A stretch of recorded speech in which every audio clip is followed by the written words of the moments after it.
Order! Order! You are an incorrigible delinquent at times. Behave yourself, man! In his first common statement since becoming the new Health Secretary, Sajid Javid has told MPs he sees no reason for the current restrictions in England to last beyond the 19th of July. He said we have to learn to live with coronavirus and that people shouldn't have to put up with restrictions a moment longer than necessary. That's despite more than 22,000 new cases across the UK being reported today, the highest since January, but only 3 new deaths. Meanwhile, questions still surround the former Health Secretary, Matt Hancock, with Labour demanding an investigation into allegations he used private emails for government business. And the Prime Minister has been forced to defend his decision not to sack Mr Hancock. Here's our political editor, Laura Koonsberg. The hard hat and high vis are the same, but it's not really been business as usual. One of Boris Johnson's most senior colleagues had to quit when he was caught out breaking the COVID rules. And at the start, the Prime Minister had wanted to keep him on. Well, I read the story on Friday, and we've got a new Health Secretary in post on Saturday, and I think that's about the right pace to proceed in a pandemic. We're very likely to be in a position on July the 19th to say that really is the terminus, and we can go back to life as it was before COVID as far as possible. Cases continue to rise though, and switching health secretaries in a pandemic is far from ideal, even if it's a return to government for a familiar face. My first visit to a hospital on the job. Well, congratulations.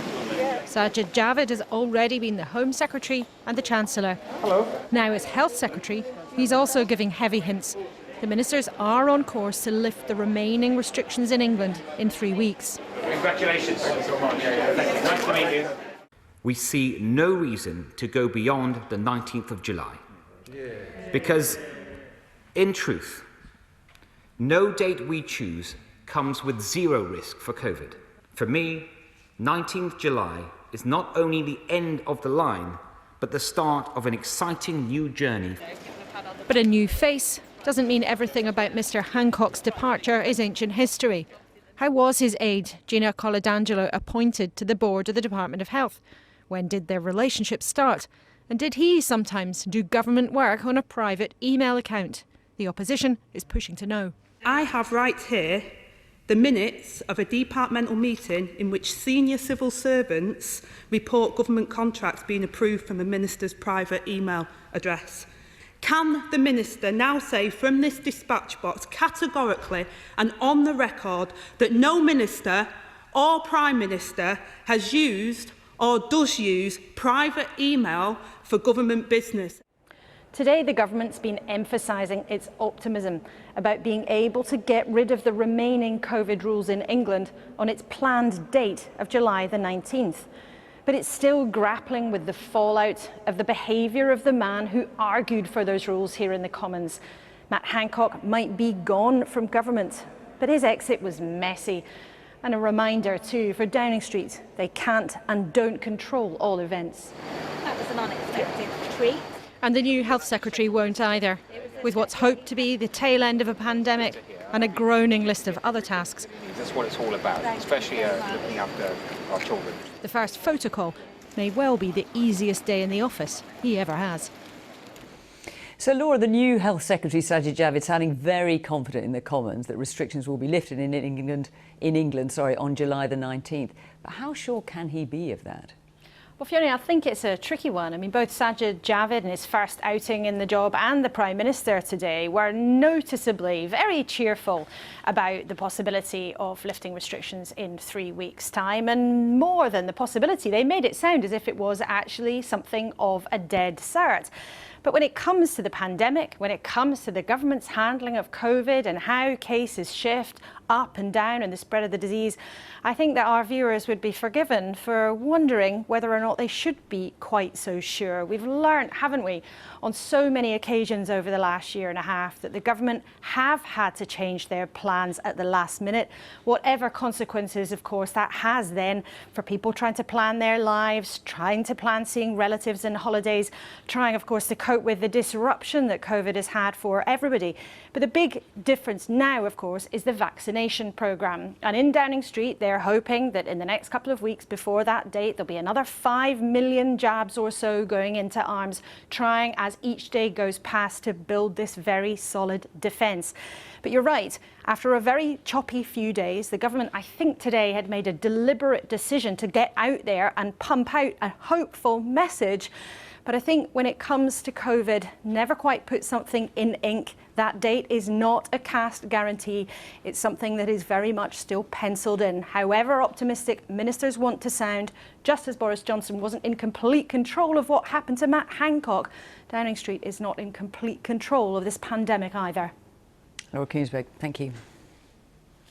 The new Health Secretary, Sajid Javid, has told MPs that he is determined to end COVID restrictions in England in exactly 3 weeks' time.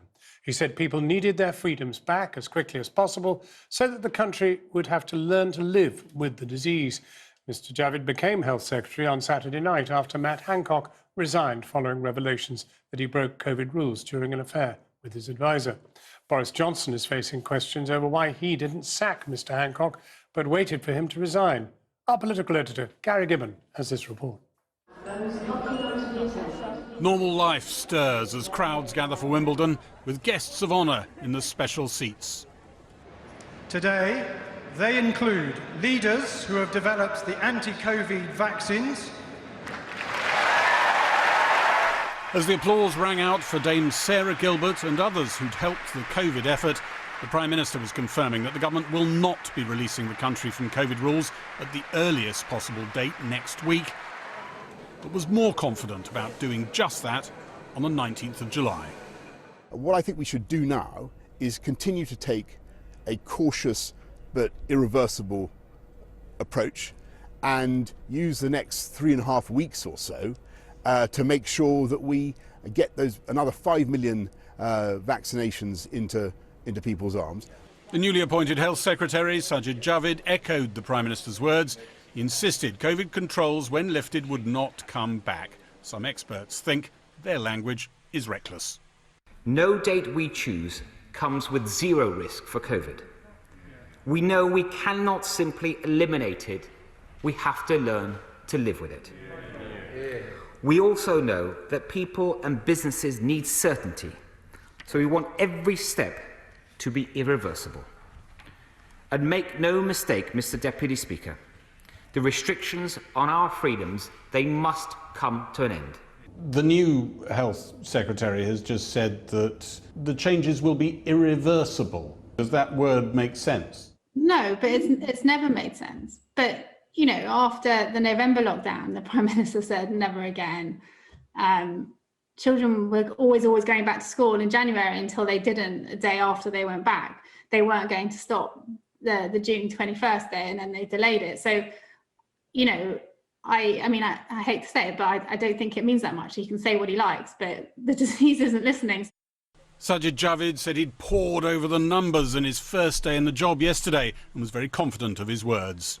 Boris Johnson's former chief aide Dominic Cummings tweeted, "Top tip for Saj. There's only one thing irreversible with the trolley," a nickname he's coined for Boris Johnson because of what he sees as his out-of-control politics. No comment on the PM's private life. Everything else is reversible and usually reversed. How this image, which triggered Sajid Javid's return to government, ended up in public was still being debated. The CCTV camera that caught the image is no more.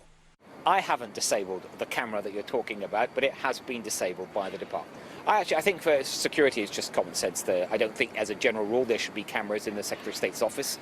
I've never known that in the other 5 departments that I've run, and I'm not really sure why there was one here. Lovely. Many Tory backbenchers want to know COVID restrictions are being dismantled, never to be put back together again. They think they have someone closer to their views now in office, but worry they haven't seen the end of controls, even if they are lifted in 3 weeks' time. It's interesting, when Matt Hancock was Health Secretary, not so long ago in the House of Commons, you heard him being asked about the use of this word irreversible, and he said the goal is irreversible changes, caveating the whole thing carefully. Sajid Javid wasn't doing that today, and Tory lockdown critics were pleased by that, but they did notice when they pressed him on the issue of officials, they said, who were in the Department of Health, working even now on rules that would come back into play this winter. Would he rule that out? That those rules would come back into play this winter. And Sajid Javid sort of slightly sidestepped that one, and those COVID lockdown critics on the Tory benches are going to keep their eye on him. We're still having repercussions from Matt Hancock's resignation. I paused slightly before I used that word because we thought it was a resignation. Downing Street said he could stay in his job. The matter was closed on Friday, and then he appeared to resign on Saturday. It was certainly the implication of the letters that were exchanged between Matt Hancock and Boris Johnson. Lo and behold, today Boris Johnson seemed to be trying to take credit in interviews he gave for having got rid of Matt Hancock quite quickly. He wanted a bit of a pat on the back for that, and that left some people confused. There are still loose ends which Labour is pursuing on the question of the use of private emails for government business by Matt Hancock and others in the Department of Health. And there are great big questions, of course, about what kind of Health Secretary Sajid Javid will be. People see him as a flinty, dry son of Thatcher, someone who's not a fan of the big state. But people who've known him over the years and people who've worked with him in government, they say that Sajid Javid is the sort of person who will want to win a battle if it's his fiefdom that he is fighting for. And when it comes to maybe developing social care policy or other policies that require cash from the Treasury, they say not only might he be better at negotiating, but if he throws himself behind a project like that, he'll have more political capital than Matt Hancock, who seemed pretty friendless at the end of his recent cabinet career, than he had. Gary Gibbon. After those pictures emerged of then Health Secretary Matt Hancock last Thursday, there was a pretty clear sequence of events. He apologised, Boris Johnson accepted that apology, and Number 10 said the PM considered the matter closed. But on Saturday, Mr Hancock resigned, and today the implication from Mr Johnson was that he had acted decisively to bring in a new Health Secretary, prompting accusations from Labour that he was trying to rewrite history. Whether Mr Hancock was really pushed out or not is one of many unanswered questions hanging over the man now simply known as the MP for West Suffolk, not least the timeline of his relationship with Gina Coladangelo and his alleged use of a private email account for government business. Quite clearly, the matter still isn't closed. The Prime Minister started his day in a paint factory where he tried to brush over the fact that he had not been willing to fire Matt Hancock, even though he now thought it right that Mr Hancock had quit. Well, I read the story on Friday, and we've got a new Health Secretary in post on Saturday, and I think that's about the right pace to proceed in a pandemic. But even in Mr Hancock's constituency, plenty of people think the Prime Minister should have acted. I think Boris was very wrong to say he shouldn't have gone because he was the wrong person for the job. Well, I don't think Prime Minister is capable of sacking anybody who's done a wrongdoing within the government. A lot of people around him are just falling down, making big mistakes. Despite his resignation, questions still remain for Matt Hancock over the timing of his relationship with Gina Coladangelo, who became his unpaid advisor, the process of her subsequent appointment to a paid board role, and his apparent use of a private email account for government business. Another Health Minister, Lord Bethell, is also accused of this. Today, the Prime Minister's spokesman said both Matt Hancock and Lord Bethell had only ever conducted government business through their departmental email addresses. But ITV News has seen evidence suggesting officials at the Department of Health thought both men had used private email addresses for government business and that those emails were not subject to the normal level of official scrutiny. Although a Cabinet Office minister seemed to tell MPs private email accounts are allowed. Other forms of electronic communication may be used in the course of conducting government business, but each minister is responsible for ensuring that government information is handled in a secure way. Labour say all this just doesn't pass the smell test. There is a real sleaze and stink about what the government have been up to. And let's not forget that this is taxpayers' money, and therefore we need a full inquiry into what's been happening, not just because of the security of our country is at risk when they're using Gmail accounts and private accounts, but actually we don't know where our taxpayers' money's been going and to whom. And amidst all of this, there is still the question of how the Sun's remarkable images were leaked. The Department of Health is conducting an inquiry, but as this picture from December shows, the camera in Matt Hancock's office was there for all to see, which makes it all the more surprising that his affair was too. Carl Dinnan, ITV News, Westminster. The new Health Secretary wasted little time on his first day in the job, confirming his desire to see the country reopen on July the 19th and warning the public they'd have to get used to living with, rather than seeing off, the COVID virus. Sajid Javid established that social care, NHS reform, sorting the backlog would all be his early priorities. But he also made clear his concerns about the now disabled camera that caught his predecessor Matt Hancock so unpityingly on video. Questions about that resignation came to the fore today over the Prime Minister's handling of the case. Why, Labour asked, had he been too slow and too weak to sack a minister who could himself see it was time to go? Speaking to reporters, the PM appeared to suggest he had. We'll ask what rules were broken, what issues remain and why they matter in a moment. But first, to Nick Watt, who's got some emerging news. Nick, tell us what you've learned. Well, Emily, clearly a new broom at the top of the Department of Health, and a big hint from Sajid Javid that he hopes to make a big move on schools, so that from September, school children would no longer have to automatically self-isolate if they come into contact with a positive case. Now, 3 times he was asked about this in the House of Commons this afternoon. He was asked, for example, look at the way that on the 17th of June, I think it was 250,000 pupils were away from school. And in each answer, he gave a stronger response. So he said this is a very important issue. There is research being done on it. He hopes to give a response as soon as possible, but still work to be done on this. Interesting. Nick, tell us what else we saw from Sajid Javid today, first day in the job. Well, quite a change in language from Matt Hancock. So he had praise for the Tory Conservative lockdown sceptics. He was talking, as you say, about meeting that 19th of July target for opening up. And he was saying there is no turning back when you make that decision. But then he said that's why you need to be really careful in coming to that decision. Look, Sajid Javid is in this post because Matt Hancock resigned. So today I've been looking at how the events of the last 72 hours, what they tell us about Boris Johnson. Go on then. Right. Pictured in his element. Oh no! Leading from the front. A decisive move in one direction, then packing a punch the other way. Maybe not quite so agile on his feet these days, but still able to move on the political stage at breakneck speed. In happier times together. And on Friday, 4 square behind Matt Hancock after news that he'd broken COVID rules he had set for the nation. The matter is closed, intoned number 10. But today, with Matt Hancock very much an ex-Health Secretary, praise from the Prime Minister for his decision to resign. And what's this? A suggestion, perhaps, that the Prime Minister had had a hand in the about turn. That's right, and that's why when I saw the story on Friday, we had a new Secretary of State for Health in on Saturday. Matt Hancock's position within the Cabinet began to crumble on Friday as Conservative MPs voiced the fear that one rule appeared to apply to Cabinet ministers and another to everyone else. But it took some time for the penny to drop. I'm told that at as late as midday on Saturday, Matt Hancock was telling colleagues, "I am resolute," as he made clear that he would not be quitting.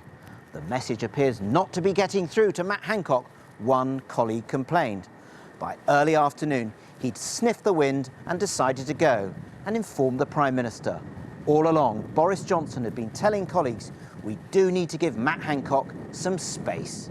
Congratulations to you all on achieving or indeed retaining the great offices of state that you hold. Boris Johnson's instinct is to stand by loyal members of his tribe against what he regards as the baying media mob. But you don't survive as long as Boris Johnson has without acutely tuned antennae. And that can mean turning on a sixpence, sometimes at the speed of light. One former colleague is unsurprised by the Prime Minister's dexterity. This is part of the art of being Boris Johnson, is as well as being an apparently very vivid and decisive and flamboyant figure, he's able to sort of cut his political trail so that it suits him. The phrase David Cameron is meant to have used about him, he's a kind of greased albino piglet who can wriggle his way out of whatever trouble he's in. And there's certainly that element to Boris Johnson, and Cameron was right about that.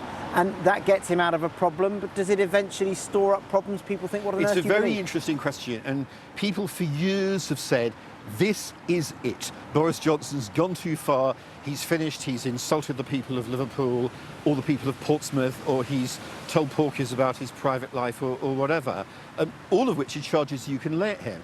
And people have said quite confidently, he's finished. But each time he seems to come back. And that's Labour believes the last few days show the Prime Minister is not invincible. Boris Johnson not sacking Matt Hancock shows great weakness in leadership. You know, we've had here a Secretary of State that has been found to be utterly useless. And now we have a Prime Minister who is also useless. He's not been able to show the leadership that we needed. He didn't gauge the public compass and the mood and the anger that people felt, and genuinely felt let down. But this isn't the first time they've been felt let down by Matt Hancock and the Secretary of State. They were let down when care homes were exposed to the virus. They were let down when PPE wasn't there for healthcare staff.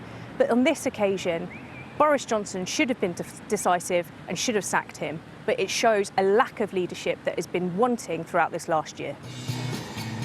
Gearing up to celebrate Pride Month, a smile on everyone's face, though political clouds are rarely far from view in Downing Street. That was Nick Watt. And joining us now, Sonia Khan, who worked as a special advisor to Sajid Javid and was escorted out of her job by a police officer after being sacked by Dominic Cummings. She later won a case of unfair dismissal. Andrew Bridgen is a backbench Conservative MP, and Alistair Campbell was Downing Street Director of Strategy under Tony Blair. And a warm welcome to you all. Sonia, if I can start with you. All this talk about how Boris Johnson doesn't like sacking people, is that a Prime Minister you recognise? Do you see loyalty or wriggling piglet?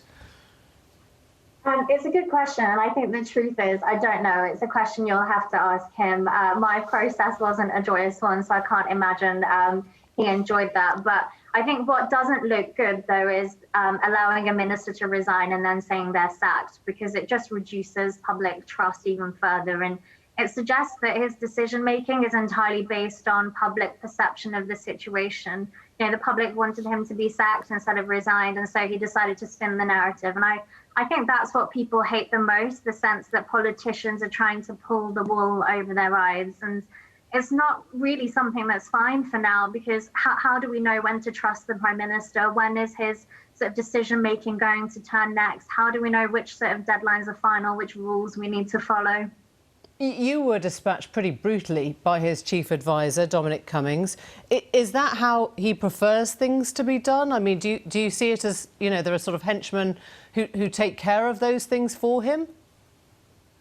I mean, I don't think so, because it's not something that's happened since. And I get a sense that lessons have been learned, not least in terms of how you use the Metropolitan Police and whatever else. And it does seem like actually there is a slightly maybe kinder approach in allowing people to resign. You see it with lots of aides as much as you do with ministers. In terms of people inside the Cabinet looking on at this and everything that's gone before, is your sense that people can behave pretty much as they wish within Cabinet or at the higher echelons of government, because they know that very little punishment or rebuke will come their way?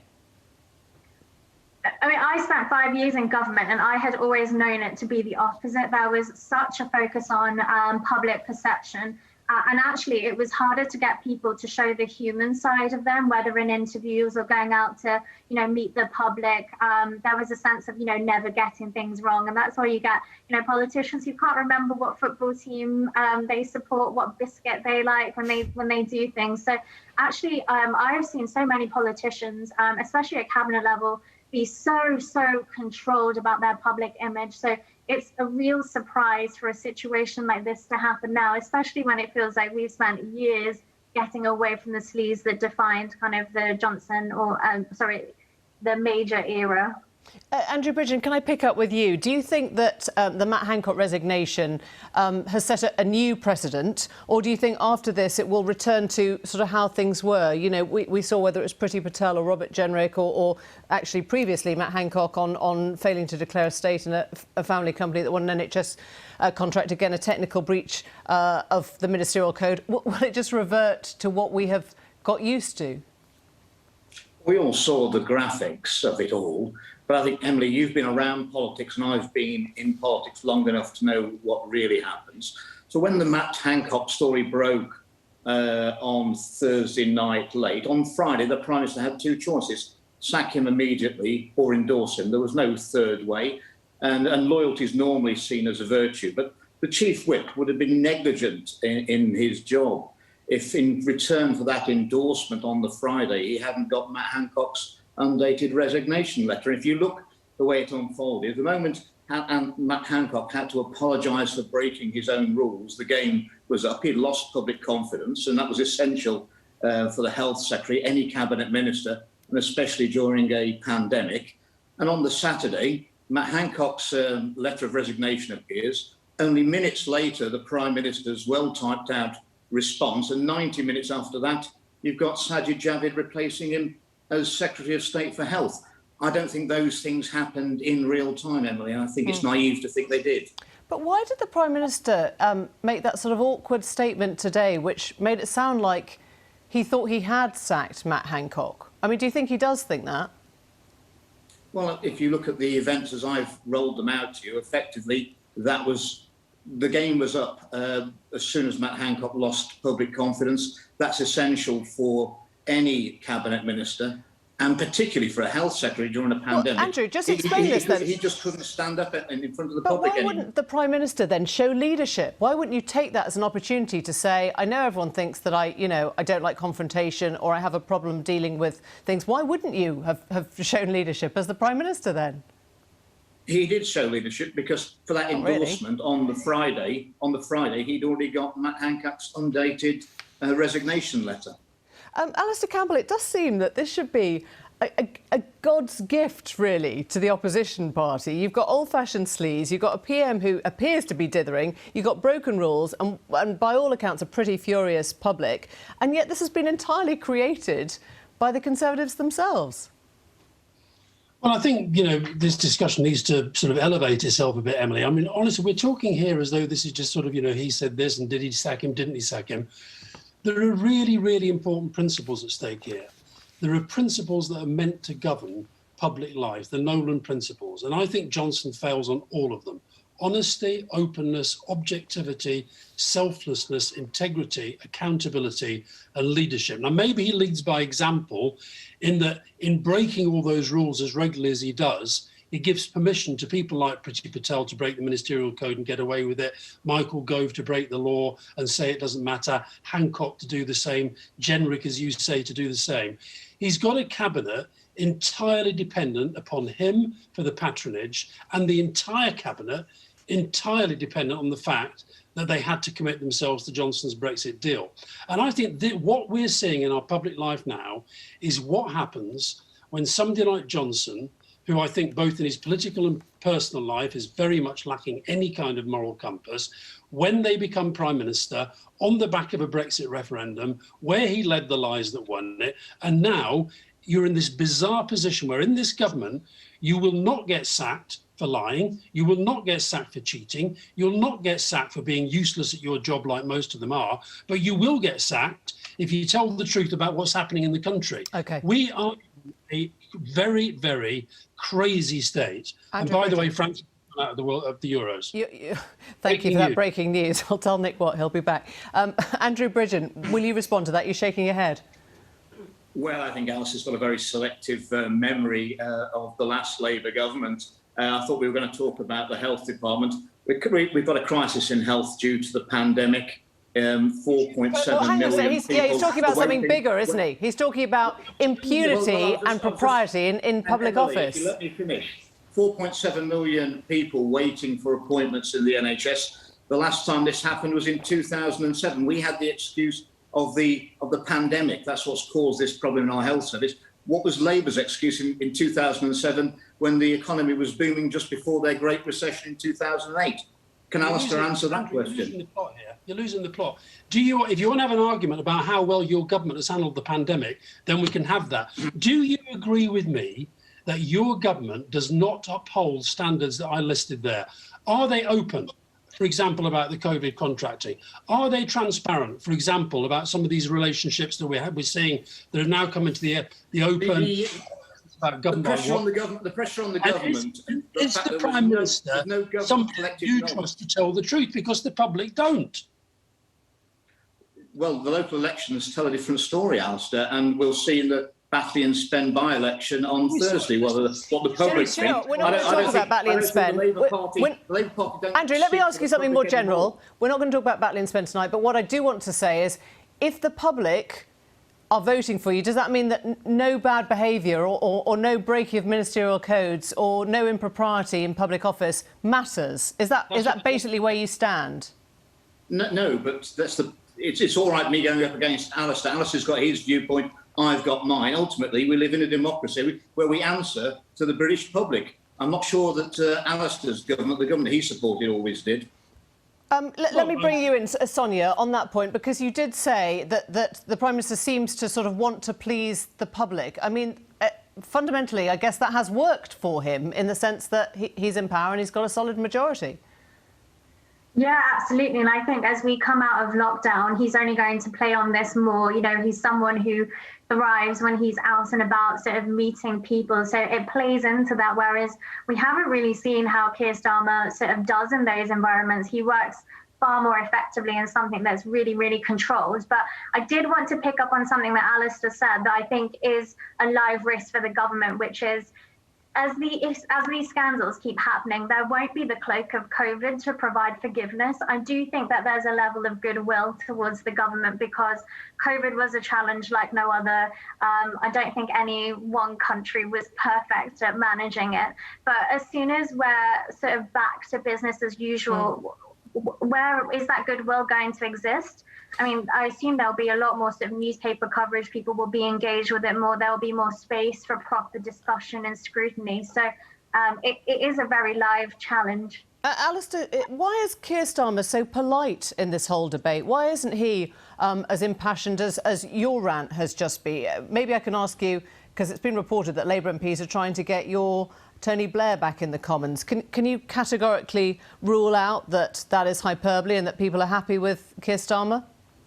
Well, I don't think the idea of Tony Blair going back to lead the Labour Party is for the birds. But I mean, look, it isn't. Sorry, you don't think it is, or it isn't?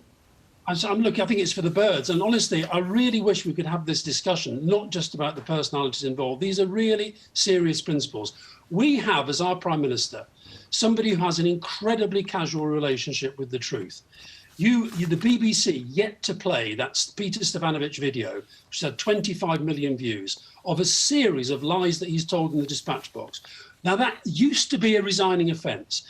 And I will argue any day of the week against Andrew Bridgen about the Labour government record and also about our determination to try to live up to high standards. Okay. Johnson doesn't even try. Okay. And Labour, yes, I think should be more aggressive, not just on this, but on their failures on COVID and on the fact that Brexit is going so badly wrong for the country. But we have a government without a moral compass. All right. And that's we're out of time. Have a Prime Minister without a moral compass. Thank you all very much indeed. Thanks to all three. Thank you.